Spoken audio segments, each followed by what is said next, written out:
नमस्कार। आपका अखबार के इस अंक में आपका स्वागत है। मैं हूं प्रदीप सिंह। राज्य विधानसभा के चुनाव या लोकसभा के चुनाव हों तो लोकसभा के चुनाव होते हैं तो केंद्र में सरकार चुनने के लिए, राज्य में होते हैं तो विधानसभा के चुनाव तो राज्य सरकार चुनने के लिए। लेकिन कुछ चुनाव ऐसे होते हैं जो केवल उस राज्य तक सीमित नहीं रह जाते या उस राज्य की राजनीति तक सीमित नहीं रह जाते, बल्कि राष्ट्रीय राजनीति को प्रभावित करते हैं या कहें कि जो है देश की कई बार राजनीतिक दिशा को भी प्रभावित करते हैं। जम्मू कश्मीर में इस समय विधानसभा के चुनाव हो रहे हैं। जम्मू कश्मीर के मतदाता आज़ादी के बाद पहली बार ऐसा हो रहा है कि एक राज्य, पूर्ण राज्य के लिए नहीं, एक केंद्र शासित राज्य की विधानसभा के लिए वोट देंगे। पहला अंतर तो यह है, पहली बार चुनाव हो रहा है जब जम्मू कश्मीर में अनुच्छेद 370 और 35 से नहीं होगा। पहली बार ऐसा चुनाव हो रहा है जब एससी और एसटी को रिजर्वेशन मिलेगा, उनके लिए सीटें आरक्षित की जा गई हैं। और पहली बार ही देखने को आ रहा है बहुत दशकों बाद, जब पार्टियां और जो भी उम्मीदवार हैं, वो निर्दलीय हों या किसी राजनीतिक दल के सदस्य हों, वो खुलकर प्रचार कर रहे हैं। वरना लोग घरों से निकलने से डरते थे। ये कब हुआ था, इससे पहले कितने दशक पहले, ये याददाश्त पर जोर डालना पड़ेगा इसको याद करने के लिए। तो जम्मू कश्मीर में जो चुनाव का माहौल दिख रहा है वो किसी भी राज्य के में सामान्य तौर पर जैसे चुनाव होते हैं उस तरह से दिखाई दे रहा है, जो जम्मू कश्मीर में लंबे समय से दिखाई नहीं दे रहा था।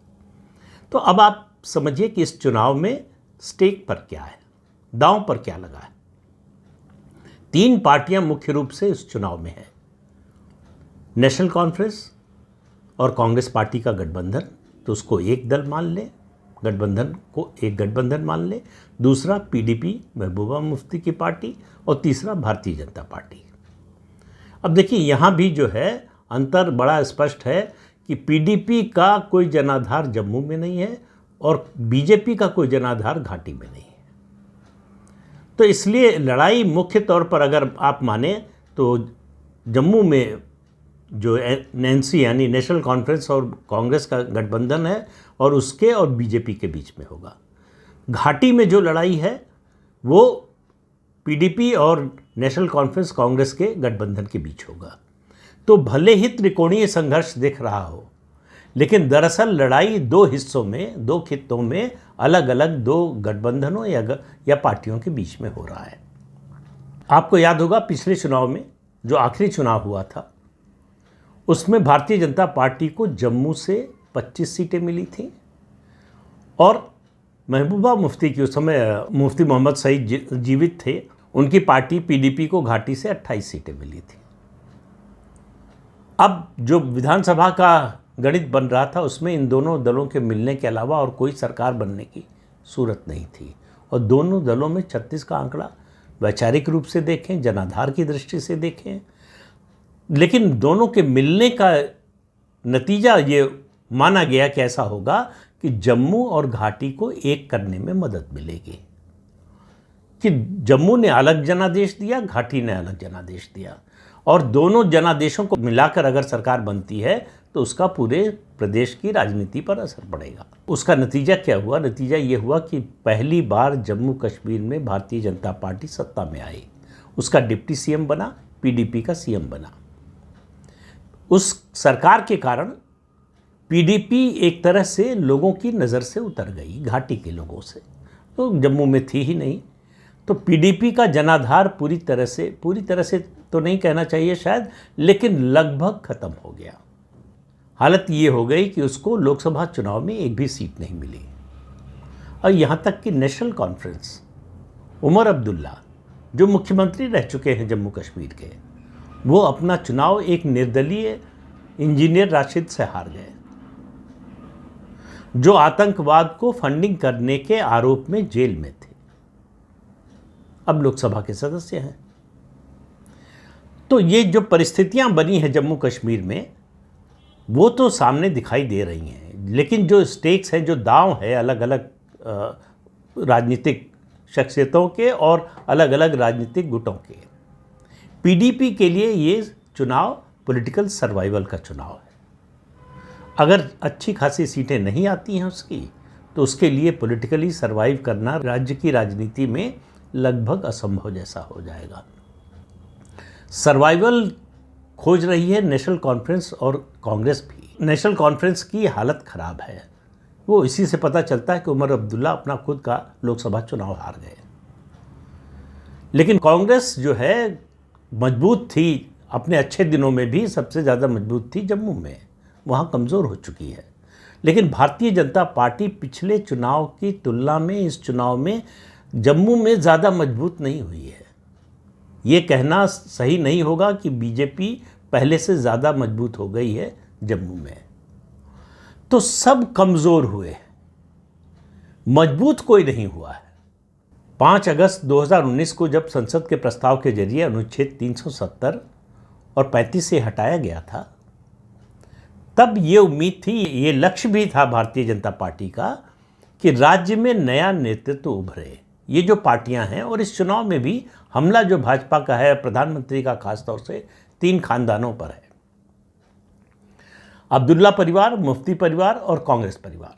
इन 3 पर है कि इन तीनों ने मिलकर जम्मू कश्मीर को लूटा। आज़ादी के बाद से लगातार लूटते आ रहे हैं। तो इनका राज खत्म होना चाहिए, इनका राजनीतिक प्रभुत्व खत्म होना चाहिए। खत्म होगा कि नहीं वो तो नतीजा बताएगा, लेकिन ये तो साफ दिखाई दे रहा है कि इन तीनों का प्रभाव कम हुआ है। चाहे घाटी की बात कर लें, चाहे जम्मू की बात कर लें। लेकिन भारतीय जनता पार्टी का जिस तरह की उम्मीद थी, उस तरह से उसका विस्तार नहीं हुआ है, या उसके प्रभाव क्षेत्र में बढ़ोतरी नहीं हुई है। अब ये सारा चुनाव जाकर टिक गया है निर्दलियों पर। कहा जा रहा है कि 90 जिन सीटों पर चुनाव हो रहा है, उनमें से 30 से 32 ऐसी सीटें हैं जहां निर्दलीय अच्छा चुनाव लड़ रहे हैं। उनमें से कितने जीतेंगे ये तो 8 अक्टूबर को मालूम होगा जब नतीजा आएगा। लेकिन इतना तय लग रहा है कि अगली सरकार कौन बनाएगा, इसका फैसला निर्दलीय उम्मीदवार करेंगे कि वो मिलकर किसके साथ जाते हैं या बंटकर किसके साथ रहते हैं। लेकिन भारतीय जनता पार्टी के लिए ये मामला केवल एक राज्य के चुनाव का, सरकार बनाने का नहीं है। 370-35 से हटने के बाद ये पहला चुनाव हो रहा है। उसके लिए अगर मान लीजिए भारतीय जनता पार्टी की स्थिति बुरी हो जाती है, वो जो पिछले चुनाव में 25 सीटें जीती थी उससे कम आती है और उसकी सरकार बनने की कोई संभावना नहीं बनती है, तो ये माना जाएगा, ये नैरेटिव बनाया जाएगा, बल्कि ये चुनाव नहीं जनमत संग्रह था 370-35 पर, जो भारतीय जनता पार्टी और केंद्र सरकार हार गई। तो चुनाव के नतीजे के आधार पर आमतौर पर होता है कि नैरेटिव बनाया जाता है चुनाव जीतने के लिए, कि हम ये मुद्दा बनाकर, ये विमर्श बनाकर चुनाव में उतरेंगे। इस बार उल्टा हो रहा है। इस बार होगा ये कि नतीजा आने के बाद तय होगा कि विमर्श क्या बना। तो 2 ही विमर्श बनेंगे, एक कि ये जनमत संग्रह था या चुनाव था। अगर भारतीय जनता पार्टी अच्छा परफॉर्म करती है, निर्दलियों के साथ मिलकर सरकार बनाने की स्थिति में आ जाती है, जिसकी संभावना अभी कम दिखाई दे रही है, तो कहा जाएगा कि ये चुनाव था। अगर भाजपा की हालत खराब हो जाती है, सत्ता में आने की कोई संभावना नहीं बनती, तो कहा जाएगा ये जनमत संग्रह था। तो इसलिए भारतीय जनता पार्टी के लिए दांव बहुत बड़ा है।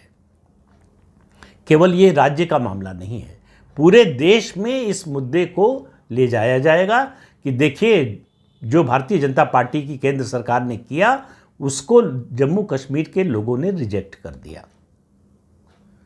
ये नैरेटिव बनाने की कोशिश होगी और आने वाले चुनाव में, जो कुछ ही महीने बाद महाराष्ट्र और झारखंड में होने वाले हैं, हालांकि उनका जम्मू कश्मीर की राजनीति से कोई लेना देना नहीं, कोई जुड़ाव नहीं है, फिर भी इसको मुद्दा बनाया जाएगा विपक्ष की ओर से। दोनों तरफ से बन सकता है, निर्भर करता है कि नतीजा क्या आता है। नेशनल कॉन्फ्रेंस आज़ादी के बाद से आज तक इतनी कमज़ोर जम्मू कश्मीर में कभी नहीं रही, और पीडीपी अपने गठन या पार्टी बनने के, पार्टी के जन्म के बाद से इतनी कमज़ोर कभी नहीं रही। भारतीय जनता पार्टी पिछले चुनाव की तुलना में तो कमज़ोर अभी दिखाई दे रही है, लेकिन उसकी हालत इन दोनों पार्टियों जैसी नहीं हुई है। और तीसरी बात, जो सबसे मुख्य बात मेरी नज़र में है, डिस्ट्रिक्ट डेवलपमेंट काउंसिल के चुनाव हुए, स्थानीय निकाय के चुनाव हुए, पंचायत के चुनाव हुए, तो ये उम्मीद थी कि उससे एक युवा और नया नेतृत्व उभरेगा, तो क्या कश्मीर की जनता ऐसे नेतृत्व की ओर देख रही है? क्या कश्मीर का मतदाता ऊब गया है इन तीनों खानदानों की राजनीति से? क्या वो इनसे छुटकारा चाहता है, या उसे लगता है कि भले ही हम इनको पसंद न करें लेकिन इनका कोई विकल्प नहीं है? इस चुनाव के नतीजे ये बताएंगे, और इस चुनाव के नतीजे ये भी बताएंगे कि भारतीय जनता पार्टी ने 2019 के बाद से, और उससे पहले भी, और 2019 के बाद से खास तौर से जो जम्मू कश्मीर में विकास का काम किया है, जम्मू कश्मीर के लोगों को जो आज़ादी आज महसूस हो रही है, जिस तरह का व्यवसाय व्यापार चल रहा है, पर्यटन उद्योग बढ़ रहा है, शांति व्यवस्था है। आज लाल चौक पर जो है पाकिस्तान का झंडा नहीं फहराया जाता, आप तिरंगा लेकर आराम से घूम सकते हैं, परिवार के साथ लाल चौक पर घूम सकते हैं, वरना उस आसपास से भी निकलने में लोगों को डर लगता था। जो वहाँ के बड़े नेता हैं, मुख्यमंत्री से लेकर उनके नीचे तक, सब जो है सुरक्षा घेरे के बिना चलने में भी डरते थे, घर से निकलने में डरते थे। आज बिना सुरक्षा घेरे के आराम से चल सकते हैं। तो इन सब का मतदाता पर क्या असर पड़ा? क्या मतदाता इन सब चीज़ों को भूलकर केवल मजहब के आधार पर वोट देगा? क्या मतदाता कश्मीर का, खासतौर से घाटी की बात करें, कि वो जो नेशनल कॉन्फ्रेंस और कांग्रेस पार्टी और पीडीपी तीनों कह रहे हैं कि हम 370 की वापसी के पक्ष में हैं, क्या उनके साथ खड़ा है? इसका भी संकेत मिलेगा। जिस तरह के नतीजे आएंगे, कम से कम लोकसभा चुनाव में इस तरह का संकेत नहीं मिला, लेकिन ये विधानसभा का चुनाव है, इसमें स्थानीय मुद्दे हावी होते हैं। हालांकि एक दुष्प्रचार जो है कांग्रेस और नेशनल कॉन्फ्रेंस की ओर से हो रहा है कि हम सत्ता में आ गए तो 370 की वापसी हो जाएगी। विधानसभा के बस में ही नहीं है, वो विधानसभा का मुद्दा ही नहीं है, वो मुद्दा संसद का है। और जिस तरह से परिवर्तन हो गया, उसके बाद सुप्रीम कोर्ट का जो फैसला आ गया है, उसके बाद कोई भी सरकार आ जाए, राज्य में या केंद्र में, अनुच्छेद 370 की वापसी नहीं कर सकती। लेकिन चुनाव में सच्चाई अक्सर नहीं चलती है। चुनाव में अक्सर परसेप्शन चलता है, धारणा क्या बनती है। अगर लोग इस बहकावे में आ जाते हैं, इस बात में आ जाते हैं और चाहते हैं, ये दो चीज़ें एक साथ होनी चाहिए, इस बहकावे में आ जाएं और वो चाहते हो कि 370 की बहाली हो। अगर वो ये फ़र्क देखने को तैयार नहीं है कि 370 और 35 से जब था तब उनका जीवन कैसा था, जम्मू कश्मीर का आम जनजीवन कैसा था और आज कैसा है, दोनों में अगर अंतर उनको नहीं दिखाई देता है तो नतीजा कुछ भी आ सकता है। अंतर दिखाई देगा तो इन तीनों खानदानी पार्टियों के लिए खतरे की घंटी है, लेकिन इस खतरे की घंटी सिर्फ मतदाता बजा सकता है और किसी के बस की बात नहीं है। तो जम्मू कश्मीर के चुनाव का नतीजा तय करेगा कि ये चुनाव था या जनमत संग्रह था। पर ये मैं परसेप्शन और नैरेटिव बनाने की दृष्टि से कह रहा हूं, वास्तविकता का इससे कोई नाता नहीं होगा। लेकिन राजनीति में अक्सर जो है नैरेटिव जो है वो जीतता है, जो अपने नैरेटिव को आगे तक, नीचे तक ले जा सके। अब देखना है कि जम्मू कश्मीर में क्या होता है। सबका सब कुछ कहे तो दांव पे लगा हुआ है। भारतीय जनता पार्टी और केंद्र सरकार की प्रतिष्ठा दांव पर लगी हुई है। नेशनल कॉन्फ्रेंस और कांग्रेस के लिए सर्वाइवल का सवाल है कि पॉलिटिकली सत्ता की दौड़ में बने रह पाएंगे या नहीं। पीडीपी के लिए पॉलिटिकल सर्वाइवल का सवाल है कि पार्टी का कोई भविष्य, राजनीतिक भविष्य बचेगा या नहीं। ये इस चुनाव तय करेगा, और ये चुनाव ये भी तय करेगा कि क्या जम्मू कश्मीर में, खासतौर से घाटी में, नया नेतृत्व उभर रहा है। इन सब सवालों के जवाब आपको जम्मू कश्मीर विधानसभा के चुनाव के नतीजे से मिलेगा। तब तक इंतज़ार करते हैं। तो आज इस अंक में इतना ही। अगले अंक में फिर मिलेंगे किसी नए मुद्दे के साथ। तब तक के लिए अनुमति दीजिए।